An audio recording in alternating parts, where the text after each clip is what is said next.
Smart ఫోన్లు వచ్చిన తర్వాత ఈ రోజున డైవర్షన్ అంత కష్టంగా అనిపించట్లేదు ఎవరికి. చాలా ఈజీగా డైవర్ట్ చేస్తున్నారు అపవాది అందరినీ. ఏదో ఒక వీడియో జాన్ వెస్లీ గారి మెసేజ్ చూద్దామని మొదలు పెడతాం. అది చూసిన తర్వాత కొంచెం పైకి జరుపుతాడు అపవాది. జరపగానే వచ్చేది ఏదో ఒక ట్రాప్. అది పడగానే ఎవడొకడు అంటాడు, యేసు ప్రభు శిలువ మీద చచ్చిపోలేదు, ఈ క్రైస్తవ బోధకులు చెబుతుందంతా తప్పు, ఆయన మరణాన్ని జయించి తిరిగి లేవలేదు, అంతా ఉత్తుదే అంటాడు. ఉత్తుద్దంతేమో నిజం అంటాడు, నిజాన్ని ఏమంటాడు చెప్పండి, ఉత్తుద్దు అంటే. మళ్ళీ ఆ తర్వాత ఇంకొంచెం పైకి తీసుకురాగానే ఒకడు బయలుదేరతాడు, వచ్చి అంటాడు, మీ నాన్న అతను, వాళ్ళ నాన్న అతను, వాళ్ళ నాన్న అతను, అందరూ మన దేశం వాళ్ళే, మనోళ్లే, కానీ ఈ క్రైస్తవులు ఎప్పుడు వచ్చారంటగా మొదలెడతాడు. ఇలాంటివన్నీ నీ విశ్వాసాన్ని బలహీనపరచచ్చు. నీవు ఇబ్బందికర పరిస్థితులకు వచ్చే పరిస్థితులు ఉంటాయి. అందును బట్టి when you use mobile phone you should be very careful.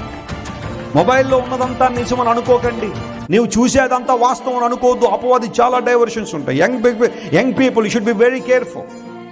రాత్రులు నిద్రపట్టలే చాలా మంది. ఎందుకోసం అంటే 11, 12, 1 గంట దాకా ఫోన్ చూస్తే ఇంకా బ్రెయిన్ ఎప్పుడు షట్ డౌన్ అవుతుంది, ఎప్పుడు నిద్రపోతాను. 10:30 అయిపోగానే కొంతమంది చాటింగ్లు మొదలు పెడతారు ఎవరో ఒకరితో. There are so many things that will divert your mind, but never lose. ఎప్పుడు విశ్వాసాన్ని కోల్పో. నువ్వు నమ్మిన దేవుడు ఆరాధనకు యోగ్యుడు. హల్లెలూయా.